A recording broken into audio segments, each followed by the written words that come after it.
चलिए दोस्तों, आज हम सीखेंगे कबीरदास के बारे में, जो कि संत काव्यधारा के प्रमुख कवि रहे हैं।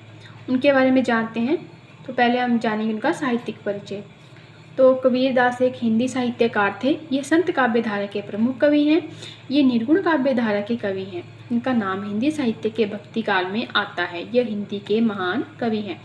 ये एक हिंदी के साहित्यकार रहे हैं और संत काव्यधारा के प्रमुख कवि रहे हैं। निर्गुण काव्यधारा यानी कि जो संत काव्यधारा में हमने निर्गुण और सगुण के बारे में पढ़ा था। तो उसमें हमने पढ़ा था कि पहला हमने पढ़ा था निर्गुण।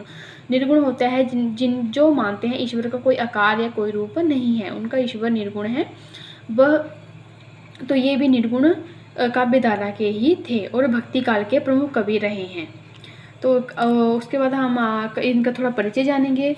महात्मा कबीर का जन्म जो था काशी में 1398 में हुआ था। उनका लालन पालन नीरू नीमा नामक बुनकर ने किया था। यानी कि एक दंपति था, मतलब पति पत्नी थे, नीरू नीमा, उन्होंने किया। उन्होंने ये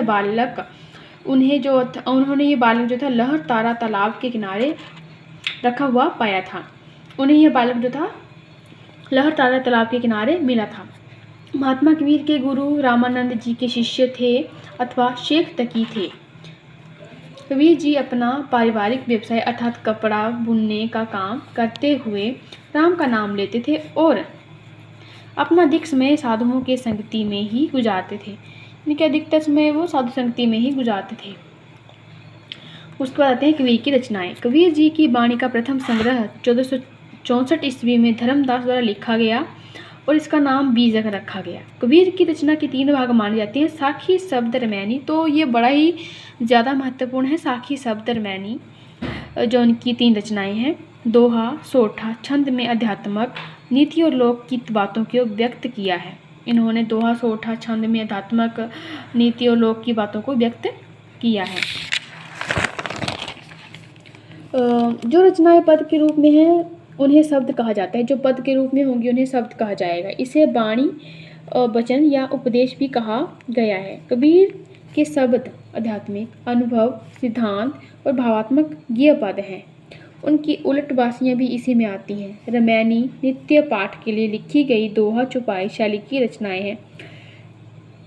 सिखों के गुरु ग्रंथ साहिब में साखियाँ अंकित हैं। यानी कि सिखों के गुरु ग्रंथ साहिब जो है वो एक मतलब ग्रंथ है, उसमें साखियाँ अंकित हैं इनकी।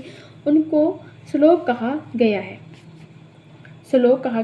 कुछ रमैनी को इसमें 52 आखरी कहा गया है। यानी कि कुछ रमैनियों को 52 आखरी भी कहा गया है। कबीर की भाषा सुदखड़ी थी, जिसमें भोजपुरी, अवधी, ब्रज, खड़ी बोली तथा पंजाबी का पुट भी मिलता है। कबीर ने इस भाषा को बहतानीर कहा है। कबीर की भाषा तो जो थी वो सुदखड़ी थी, जिसमें भोजपुरी, अवधी, ब्रज का मतलब हमें समन्वय मिलता है और इसे कबीर ने अपनी भाषा का बहतानीर कहा है। तो ये था हमारा कबीर जी का परिचय। आगे हम जानेंगे कबीर की साहित्य की विशेषताएं आदि जानेंगे। तो आज का वीडियो में अच्छा लगे हो तो लाइक, शेयर, कमेंट और सब्सक्राइब करें मेरे चैनल को। Thank you.